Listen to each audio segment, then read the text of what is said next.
Hello everyone, আসসালামু আলাইকুম। Welcome to মাহানুরস রান্না বান্না। সবাই কেমন আছেন? আশা করি ভালো আছেন। তো আমিও ভালো আছি আলহামদুলিল্লাহ। তো আজকে আপনাদেরকে তৈরি করে দেখাবো খুব সহজ করে সুইস রোল কেক। এটা বাচ্চাদেরকে তৈরি করে দিলে অনেক বেশি খুশি হয়ে যাবে। তো অনুরোধ থাকবে আমার ভিডিওটা কোনো প্রকার স্কিপ না করে পুরো ভিডিও দেখার জন্য। আরও একটা কথা, যারা আমার চ্যানেলটাকে এখনও সাবস্ক্রাইব করেননি, অনুরোধ করব চ্যানেলটাকে সাবস্ক্রাইব করার জন্য। তো চলেন মূল স্টেপে চলে যাই। তো আমি এখানে একটা বাটিতে 2টা ডিমকে আমরা একটু লো স্পিডে বিট করে নিব। খুব বেশি না, আমরা লো স্পিডে এটাকে বিট করব আস্তে আস্তে করে। তো এটাকে এভাবে আস্তে আস্তে করে আমরা বিট করতে থাকবো। এটাকে দেখবেন আমি এখানে অবশ্যই 1/2 কাপ পরিমাণ চিনি অ্যাড করব। তো এটাকে আমরা 2বার করে অ্যাড করব, একসাথে অ্যাড করব না। একসাথে অ্যাড করলে হয় কি, আপনার ওই যে আমরা যে ফোমটা তৈরি করতেছি সেটাতে একটু প্রবলেম হয়ে যায়। সেজন্য আমরা চেষ্টা করব এটাকে 2বার 3বার করে করে অ্যাড করার জন্য। তো আমি এখানে 2বার করে অ্যাড করছি চিনিটাকে। তো এভাবে আমরা কিন্তু এটাকে খুব ভালো করে অ্যাড করে নেব, মিক্স করে নেব 2বার করে, যেহেতু আমি এখানে মিক্স করছি। তো এই পর্যায়ে দেখেন আমরা যখন ফোমটা একটু মোটামুটি হয়ে আসছে, তখন আমরা এখানে 1/2 কাপ পরিমাণ সয়াবিন অয়েল ব্যবহার করছি। তো সয়াবিন অয়েলটাকেও আমরা চেষ্টা করব আস্তে আস্তে অ্যাড করার জন্য। এতে করে কিন্তু আমার ফোমটা নষ্ট হবে না, আমার ফোমটা খুব ভালো থাকবে, সুন্দর থাকবে। তো এই জন্য আমি এটাকে আস্তে আস্তে করে ফোম করছি। তো এই পর্যায়ে আমরা মোটামুটি যখন ফোমটা একটু হয়ে গিয়েছে, এখন আমরা এখানে সামান্য পরিমাণ ভ্যানিলা এসেন্স ইউজ করলাম। আসলে বিট করার সময় ভ্যানিলা এসেন্সটা ইউজ করে ফেললে একটা বেস্ট হয়। তো এই পর্যায়ে আমি এখানে ডিমের কুসুম দুটোটাকে মিক্স করে দিয়েছি। যেহেতু এটা আমরা সুইস রোল কেক বানাচ্ছি, তো এটাকে আমরা আস্তে আস্তে যেহেতু সুইস রোল কেক বানাবো, এত বেশি ফোমে হওয়ারও দরকার নেই। তো এটাকে আমরা বেশি ফোম তৈরি করতে যাব না।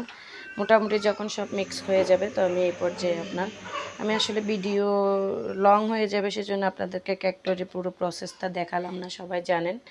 তো আমি এভাবে সব এখানে 1 কাপ ময়দা পরিমাণ, 1/2 চা চামচ বেকিং পাউডার আর অল্প একটু বেকিং সোডা দিয়ে কিন্তু আমি এখানে ডোটা তৈরি করে 180 ডিগ্রিতে কেকটাকে একটু বেক করে নিয়েছি। তো দেখেন আমার কেকটা মোটামুটি রেডি হয়ে গিয়েছে। তো এই পর্যায়ে আমি এখানে রোলের জন্য সুইস রোল কেকের জন্য আমরা এখানে ক্রিম বানাবো।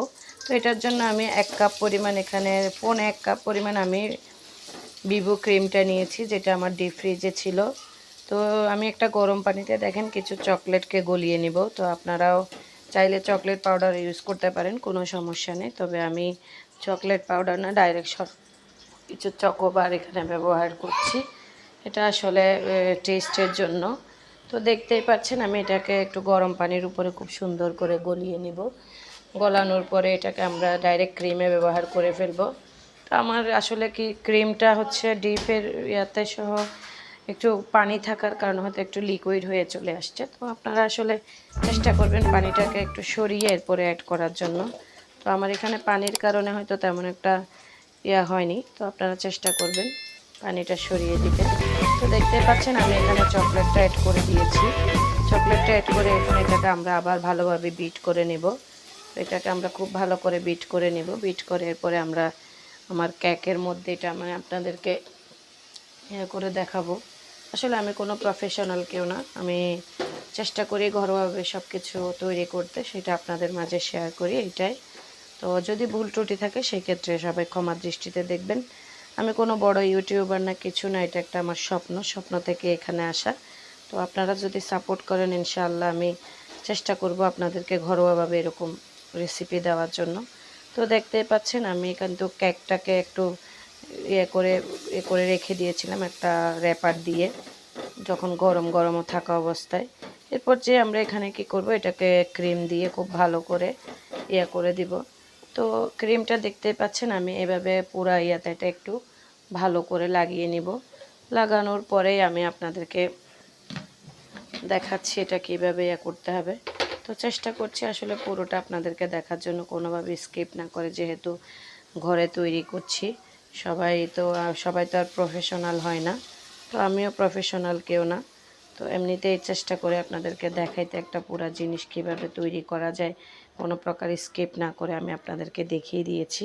তো দেখতেই পাচ্ছেন আমার এখানে পুরোটা কিন্তু আমি রোলটা ক্রিমটাকে খুব ভালো করে করে দিয়েছি। তো আমি একটা দিয়ে শেপার দিয়ে খুব সুন্দর করে শেপ দেওয়ার চেষ্টা করছি। তো মোটামুটি আমার শেপ দেওয়া শেষ। আসলে আমার একটু বেশ কিছুদিন ধরে গলায় প্রবলেম যাচ্ছে, যার কারণে আমার গলার স্বরটাও ভাঙা। তো আপনারা ক্ষমার দৃষ্টিতে দেখবেন আশা করছি। তো এটাকে আমরা খুব আস্তে আস্তে করে রোল করব, যেহেতু এটা এখনও ক্রিমটা অনেক লিকুইড অবস্থায় আছে, আমি কোনো ফ্রিজে রাখিনি। তো এটাকে আমরা খুব সুন্দর করে কিন্তু এভাবে আস্তে আস্তে আস্তে আস্তে এটাকে র্যাপার দিয়ে পরে রেপ করে নিব। তো দেখেন আমার মোটামুটি রেপ করা শেষ। এখন এটাকে আমরা ফ্রিজে রাখবো জাস্ট 1 ঘন্টা বা আধ ঘন্টার জন্য। তো দেখেন আমার ক্রিম রোলটা মোটামুটি রেডি। এখন আমি আপনাদেরকে কেটে দেখাচ্ছি এটা কতটাই সফট হয়েছে। কাটতেই তো বুঝতেই পারছেন কতটা সফট হয়েছে আমার এটা। দেখেন কতটা ইয়ামি, কতটা লুক সুন্দর হয়েছে। আশা করি সবার ভালো লেগেছে। ভালো লাগলে আমার চ্যানেলটিকে সাবস্ক্রাইব করবেন। আজ এই পর্যন্তই। সবাই ভালো থাকেন। আসসালামু আলাইকুম।